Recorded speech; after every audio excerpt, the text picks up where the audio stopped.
നമ്മുടെ മക്കൾ, വിദ്യാർത്ഥിനികൾ, മുത്തഅല്ലിമീങ്ങൾ എല്ലാം ഒരു പുതിയ അധ്യയന വർഷത്തിലേക്ക് പ്രവേശിക്കാനിരിക്കുകയാണ്. അവരുടെ അക്കാദമിക് ഇയർ ആരംഭിക്കുകയാണ്. ജൂൺ 1 സ്കൂൾ തുറന്ന് നമ്മുടെ മക്കളൊക്കെ മുമ്പത്തെ ക്ലാസ്സിൽ നിന്നും പ്രമോഷൻ കിട്ടി പുതിയ ക്ലാസ്സിലേക്ക് വന്നു. പുതിയ പുസ്തകങ്ങളും പുത്തനുടുപ്പുമൊക്കെ ആയിട്ട് അവർ ആദ്യത്തെ അവരുടെ ദിവസത്തിലേക്ക് പ്രവേശിക്കുകയാണ്. ഈ സമയത്ത് നമ്മുടെ മക്കൾ നല്ല ഊർജ്ജസ്വലരായി നിൽക്കാനും നല്ല ബുദ്ധിശക്തിയും ഫഹമും അഖലുമൊക്കെ ഉണ്ടാകാനും നല്ല പഠിക്കുന്ന മക്കളാകാനും വേണ്ടിയിട്ട് തുടക്കം നന്നാക്കുക എന്നുള്ളത് നമ്മുടെ ജീവിതത്തിൽ നമ്മൾ ചെയ്യുന്ന ഏറ്റവും വലിയ കാര്യമാണ്. തുടക്കം നന്നായാൽ എല്ലാം നന്നാകും എന്നുള്ളതാണ്. അതുകൊണ്ടാണല്ലോ നമ്മളൊരു വൈവാഹിക ജീവിതത്തിലേക്ക് പ്രവേശിക്കുമ്പോൾ, അതേപോലെ തന്നെ ഹൗസ് വാമിങ് നടത്തുമ്പോൾ, ഒരു ഷോപ്പ് ഇനാഗുറേഷൻ ചെയ്യുമ്പോഴൊക്കെ നമ്മൾ ബറക്കത്തുണ്ടാകാൻ വേണ്ടിയിട്ട് ചെയ്യുന്ന ഒരുപാട് കാര്യങ്ങളുണ്ട്. അത് തുടക്കം നന്നാക്കുക എന്നുള്ളതാണ്.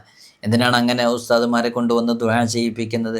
എന്തിനാണ് അങ്ങനെ നമ്മൾ വിശുദ്ധ ഖുർആൻ പാരായണം ചെയ്തിട്ടൊക്കെ, മൗലിദ് പാരായണം ചെയ്തിട്ടൊക്കെ വീട് പുരേ കൂടലൊക്കെ നടത്തുന്നത് എന്തിനാ? തുടക്കം നന്നാക്കുക എന്നുള്ളതാണ്. അങ്ങനെ തുടക്കം നന്നായി കഴിഞ്ഞാൽ പിന്നെ എല്ലാം നന്നായി കിട്ടും എന്നുള്ളതാണ്. തുടക്കം നന്നാക്കുക, അത് ബിസ്മി കൊണ്ട് തുടങ്ങുക എന്നൊക്കെ മുത്തുനബി സല്ലല്ലാഹു അലൈഹി വസല്ലം തങ്ങൾ പറഞ്ഞതുപോലെ ഇന്ന് നമ്മൾ ഈ വീഡിയോയിൽ പറയുന്നത് തന്നെ നമ്മുടെ മക്കൾ പുതിയ അധ്യയന വർഷത്തിലേക്ക്, കലാലയ ജീവിതത്തിൻ്റെ നിറക്കൂട്ടിനുള്ളിലേക്ക് ഒരു ചിത്രശലഭത്തെ പോലെ പാറിപ്പറക്കാനിരിക്കുന്ന ഈ സമയം അവരുടെ തുടക്കം എങ്ങനെ നമുക്ക് നന്നാക്കാം, അതിനുതകുന്ന ഒരു ഇസ്മുണ്ട്. നല്ല ബുദ്ധിശക്തിയും ഫഹമും അഖലുണ്ടാകാൻ, വൈജ്ഞാനിക വിപ്ലവം സൃഷ്ടിക്കാൻ, അതിൻ്റെ വളർച്ചയ്ക്ക് കാരണമാകുന്ന ഒരു ഇസ്മുണ്ട്, ഒരു സൂറത്തുണ്ട്, ഒരു സ്വലാത്തുണ്ട്, എല്ലാം പറയുന്നുണ്ട്. നിങ്ങൾ കൃത്യമായി ഇത് മനസ്സിലാക്കുക. അള്ളാഹു നമുക്ക് പഠിക്കാനും മനസ്സിലാക്കാനുള്ള തൗഫീഖ് നൽകി അനുഗ്രഹിക്കുമാറാകട്ടെ. വിഷയത്തിലേക്ക് പ്രവേശിക്കുന്നതിൻ്റെ മുമ്പ് എല്ലാ ദിവസവും സൂചിപ്പിക്കാറുള്ളത് പോലെ തന്നെ നേരിട്ട് കാണാനുള്ള ഡേറ്റ് ചൊവ്വാഴ്ചകളിൽ മാത്രമാണ്. ചൊവ്വാഴ്ച നേരിട്ട് വരാൻ ബുക്ക് ചെയ്യാൻ വിളിക്കേണ്ടത് ഞായറാഴ്ച 10 മണിക്കാണ്. വിളിച്ച് ബുക്ക് ചെയ്തതിൻ്റെ ശേഷം മാത്രമേ വരാവൂ എന്ന് ഓർമ്മപ്പെടുത്തുകയാണ്. വിളിക്കാതെയും ബുക്ക് ചെയ്യാതെയും വരരുത് എന്നറിയിക്കുകയാണ്. നമ്മളിത് ഇടയ്ക്കിടയ്ക്ക് പറയേണ്ടി വരുന്നത് പലരും വിളിക്കാതെയും ബുക്ക് ചെയ്യാതെയും വരുന്നതുകൊണ്ടാണ്. നമ്മൾ ഇതിൻ്റെ അപ്ഡേഷനും കാര്യങ്ങളൊക്കെ ഇൻസ്റ്റാഗ്രാമിലും വാട്സപ്പിലൊക്കെ അപ്ഡേറ്റ് ചെയ്യാറുണ്ട്. ഇൻസ്റ്റാഗ്രാമിൻ്റെ ലിങ്ക് ഡിസ്ക്രിപ്ഷനിൽ കൊടുത്തിട്ടുണ്ട്. അവിടെ നോക്കിയാൽ നിങ്ങൾക്കതൊക്കെ കാണാൻ സാധിക്കുന്നതാണ്. അപ്പോൾ നമ്മുടെ മക്കൾ നല്ല വൈജ്ഞാനികമായ ഉയർച്ച ഉണ്ടാകാൻ വേണ്ടി ചെയ്യേണ്ട ചില അമലുകളാണ് പറയുന്നത്. നിങ്ങൾ ആദ്യമായിട്ട് തന്നെ മക്കളെ സ്കൂളിലേക്ക് പറഞ്ഞയക്കുമ്പോൾ നല്ല രൂപത്തിൽ നല്ല ബറക്കത്തുണ്ടാകാൻ വേണ്ടിയിട്ട് അതിനുള്ള ചില അമലുകളൊക്കെ ചെയ്താൽ അതവരുടെ ആ വർഷത്തിൽ തന്നെ വലിയ ബറക്കത്ത് ലഭിക്കാൻ കാരണമാകും. അപ്പോൾ ആദ്യത്തെ ദിവസം മക്കൾ പോകുമ്പോൾ അവർ കുളിച്ച് ഫ്രഷായി വൃത്തിയായി പുതിയ വസ്ത്രമൊക്കെ ധരിക്കല്ലേ.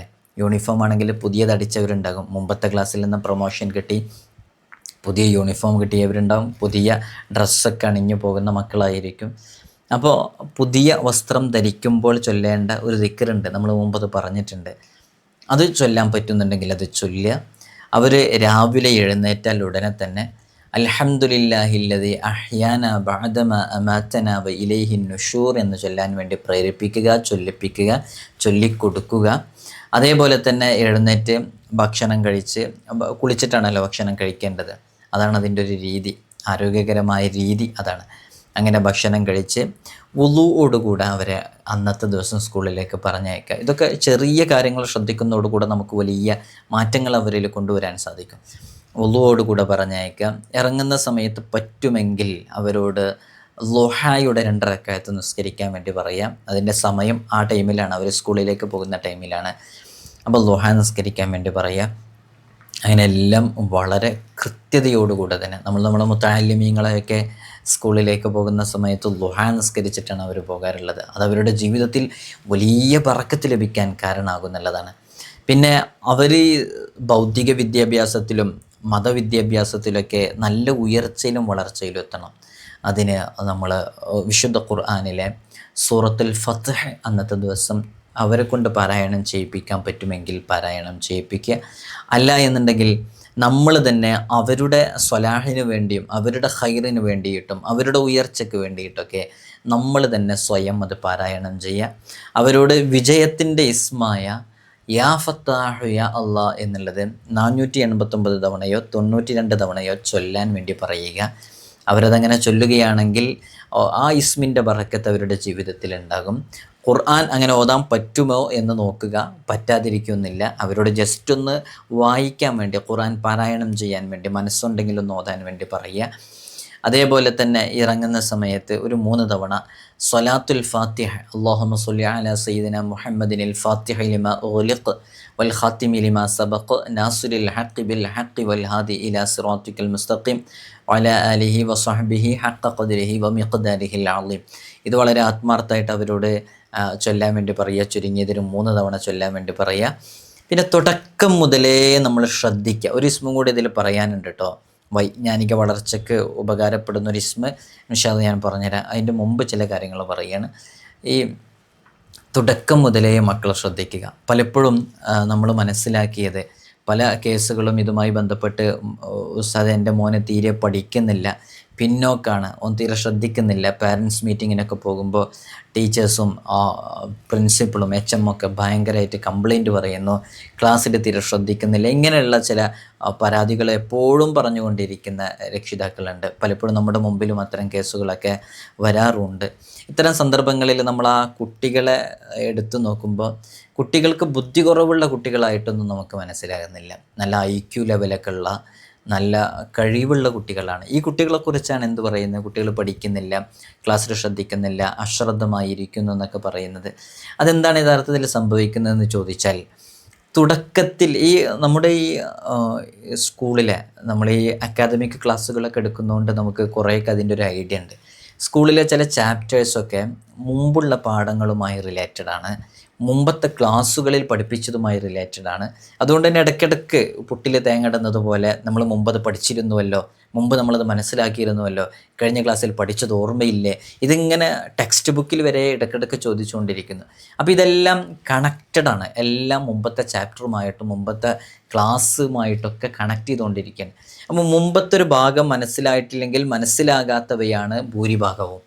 അതുകൊണ്ട് കുട്ടികൾക്ക് മനസ്സിലാകാതെ ഇരിക്കുന്നു എന്നുള്ളതാണ് ഇവിടെ സംഭവിക്കുന്ന ഏറ്റവും വലിയ പ്രശ്നം. അപ്പോൾ ആ മനസ്സിലാകാതെ ഇരിക്കുന്ന ഭാഗങ്ങൾ നമ്മൾ ജസ്റ്റ് ഒന്ന് ഓർമ്മപ്പെടുത്തിയാൽ മതി. ഇപ്പം ഞാനൊരു ഉദാഹരണം പറഞ്ഞുതരാം. ഇവിടെ സ്കൂളിൽ പഠിക്കുന്ന 9th സ്റ്റാൻഡേർഡിൽ പഠിക്കുന്ന ഒരു സ്റ്റുഡൻ്റ് ഉണ്ട്. അവൻ ഈ വർഷം 10th അപ്പോൾ വലിയ ബുദ്ധിമാനൊന്നല്ലെങ്കിലും ഒരു ആവറേജ് IQ ലെവലൊക്കെ ഉള്ള, നമ്മൾ പഠിപ്പിച്ചാൽ മനസ്സിലാക്കാൻ കഴിയുന്ന, പഠിക്കാൻ കഴിയുന്ന ഒരു ആവറേജ് ലെവലിൽ പഠിക്കുന്ന ഒരു കുട്ടിയാണ്. എൻ്റെ അടുത്ത് പഠിച്ചുകൊണ്ടിരിക്കുന്ന ഒരു സ്റ്റുഡൻ്റാണ്. അപ്പം ഞാൻ അങ്ങനെ അവൻ്റെ മാത്സ് ഒന്ന് ജസ്റ്റ് ഒന്ന് ഒരു ദിവസം ഞാനൊന്ന് ചെക്ക് ചെയ്ത് നോക്കി. അപ്പോൾ ചെക്ക് ചെയ്ത് നോക്കുമ്പോൾ അവൻ ആ ചാപ്റ്ററിനെ കുറിച്ചുള്ള നോളജ് എന്ന് പറഞ്ഞാൽ ബ്ലാങ്കാണ്, അതിനെക്കുറിച്ചൊന്നും അറിയില്ല. അപ്പോൾ ഞാൻ ചോദിച്ചു, ഇനി ക്ലാസ് ഇതെടുക്കുന്ന സമയത്ത് നിനക്കിത് ക്ലാസ്സിൽ ഇനി ഉണ്ടായിരുന്നില്ലെന്ന് ചോദിച്ചപ്പോൾ അത് ക്ലാസ്സിലുണ്ടായിരുന്നു. അതെന്താ നീ ശ്രദ്ധിക്കാതിരുന്ന എനിക്കിട്ടില്ല. അതെനിക്ക് ഈ പാഠം മനസ്സിലായിട്ടില്ല. അതെന്താ മനസ്സിലാകാതിരുന്നത്? ടീച്ചർ പറഞ്ഞു മനസ്സിലായില്ല എന്ന്. അപ്പോൾ നിനക്ക് തലയിൽ കയറാത്തതാണോ, നിനക്ക് മനസ്സിലാക്കാൻ പറ്റാത്തതാണോ എന്ന് ചോദിച്ചു. അല്ല, എനിക്കത് മനസ്സിലായില്ല എന്ന് പറഞ്ഞു. പിന്നെ നമുക്ക് അവിടെ ഒന്നും പറയാനില്ല. അപ്പോൾ ഞാൻ ജസ്റ്റ് ആ ചാപ്റ്റർ എടുത്തു, അതിൻ്റെ ഭാഗങ്ങൾ വളരെ ശാന്തമായിട്ട് ജസ്റ്റ് ഒന്ന് അവനെ കൊണ്ട് തന്നെ റീഡ് ചെയ്യിപ്പിച്ചു. എന്നിട്ടിങ്ങനെ ഓരോ പോർഷനും, ഓരോ സെൻറ്റൻസിലും ഓരോ പോർഷൻ ഉണ്ടല്ലോ, അതിങ്ങനെ നോക്കിയിട്ട് ഇവിടെ നിനക്ക് മനസ്സിലായല്ലോ, ഇതിങ്ങനെ അങ്ങനെ നോക്കി ഇങ്ങനെ കൊണ്ടുവന്ന് നോക്കുമ്പോൾ ജസ്റ്റ് ഒന്ന് റീഡ് ചെയ്യിപ്പിച്ചിട്ടേ ഉള്ളൂ. നമ്മൾ ഒരു അസിസ്റ്റ് ചെയ്യുക പോലും ചെയ്തിട്ടില്ല. അങ്ങനെ റീഡ് ചെയ്യിപ്പിച്ചപ്പോഴേക്ക് ഓന് ആ ഒരു പാരഗ്രാഫ് ഉണ്ടല്ലോ, അതിൽ പറഞ്ഞ ആ പ്രോബ്ലം സോൾവ് ചെയ്യാൻ അവനക്ക് മനസ്സിലായി എന്നുള്ളതാണ്. അപ്പോൾ ഈ കുട്ടികൾ ശ്രദ്ധിക്കുന്നില്ല എന്നുള്ളതാണ് പ്രധാനപ്പെട്ട വിഷയം. മുമ്പുമായി ബന്ധപ്പെട്ട് ഇതെനിക്ക് മനസ്സിലാകില്ല എന്നുള്ളൊരു ധാരണയും അവർക്കുണ്ട്.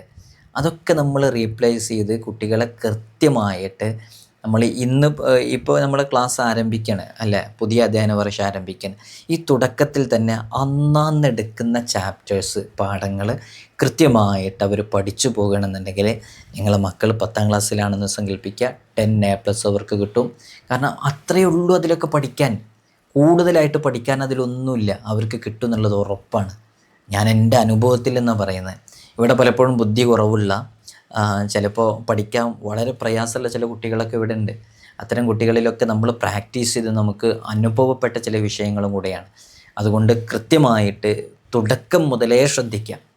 അവസാന എക്സാമിൻ്റെ സമയത്ത് വന്നിട്ട് അവരോട് അത് പഠിക്കാൻ പറയുകയോ ഇതാക്കുകയോ ചെയ്തിട്ട് കാര്യമില്ല. അത് നമ്മൾ നേരത്തെ ശ്രദ്ധിച്ചു വരണം. അതേപോലെ തന്നെ പാരൻസ് മീറ്റിങ്ങിന് പോയിട്ട് ടീച്ചർ നമ്മുടെ മോൻ്റെയോ മോളുടെയോ ഒരു നെഗറ്റീവ് എന്തോ പറഞ്ഞ് നമ്മൾ വന്നിട്ട് അവരോട് ഒരുപാട് ഷൗട്ട് ചെയ്തിട്ടോ നീ എന്താ അങ്ങനെ പഠിക്കാഞ്ഞെന്ന് പറഞ്ഞിട്ട് ഒന്നും ഒരു കാര്യമില്ല. കാരണം അപ്പോൾ പറഞ്ഞാൽ തീരുന്ന വിഷയമല്ല അത്. അങ്ങനെ പറഞ്ഞു അവർക്ക് വീണ്ടും ഒരു നെഗറ്റീവ് തോട്ട്സ് അവർക്ക് കൊടുക്കുള്ളൂ, ഒരു സ്ട്രോക്ക് അവർ കൊടുക്കാൻ കാരണമാകും. അതുകൊണ്ട് അതൊന്നും ചെയ്യരുത്. നമ്മളതിൻ്റെതായ കൃത്യമായ മെത്തേഡിൽ തന്നെ മുന്നോട്ട് പോകണം. അങ്ങനെ നല്ല രൂപത്തിൽ പഠിപ്പിക്കുകയാണെങ്കിൽ ഒരു നല്ല മക്കളായി വരും. വിദ്യാർത്ഥികളുടെയൊക്കെ വൈജ്ഞാനിക വളർച്ചയ്ക്ക് ഉത്തമമായൊരു ഇസ്മാണ് അലീം എന്ന് പറയുന്ന ഇസ്മ. ഈ അലീം എന്നുള്ളത് അലി എന്ന് പറയുന്ന ഇസ്മ, ഈ അലി എന്നുള്ളത് അലീം എന്ന് പറയുന്ന ഇസ്മിനോട് ചേർത്തിയിട്ട് ചെയ്യുകയാണെങ്കിൽ അവർക്ക് നല്ല വൈജ്ഞാനിക വളർച്ച ഉണ്ടാവാൻ കാരണമാകും. യാ അലിയു യാ അലീം എന്നുള്ളത് ചൊല്ലാം, ഒരു 101 തവണയൊക്കെ ചൊല്ലാം. അവർക്ക് നല്ല രൂപത്തിൽ നല്ല വളർച്ച ലഭിക്കാനൊക്കെ കാരണമാകും എന്നുള്ളതാണ്. അലി എന്നുള്ളതിലെ ഇസ്മിലെ ഒരു ഇരട്ട അക്ഷരമുണ്ട് അലി എന്ന് പറയുമ്പോൾ. അയ്യാ അത് ഉയർച്ചയൊക്കെ സൂചിപ്പിക്കുന്നു എന്നൊക്കെ മഹത്തുക്കൾ പറഞ്ഞിട്ടുണ്ട്. വളരെ ആത്മാർത്ഥമായിട്ട് ചൊല്ലാം. കുട്ടികളോടൊക്കെ അലം നശ്റഹ് ഇടയ്ക്കിടയ്ക്ക് ചൊല്ലാൻ വേണ്ടി പ്രേരിപ്പിക്കുക. അതവരുടെ ഹൃദയ വിശാലതയ്ക്കും അവരെ പഠിച്ചതൊക്കെ പെട്ടെന്ന് മനസ്സിലിരിക്കാനൊക്കെ കാരണമാകുന്ന ഒരു സൂറത്ത് കൂടെയാണ്. അള്ളാഹു നമ്മുടെ മക്കൾക്കൊക്കെ നല്ല ഉയർച്ചയും വളർച്ചയും നൽകട്ടെ. ഇൻഷാ അള്ളാഹ് നല്ല ബുദ്ധിശക്തി നൽകട്ടെ, ബുദ്ധി വികാസം നൽകട്ടെ. നിങ്ങളുടെ മക്കളൊക്കെ ഏത് ക്ലാസ്സിലാണ്, ഏത് ക്ലാസ്സിലേക്കാണ് എത്തിയിട്ടുള്ളത് എന്നുള്ളതൊക്കെ ഒന്ന് എഴുതി അറിയിക്കൂ. അള്ളാഹു മക്കളെ സ്വാലിഹീങ്ങളാക്കട്ടെ. അസ്സലാമു അലൈക്കും വറഹ്മത്തുള്ളാഹി.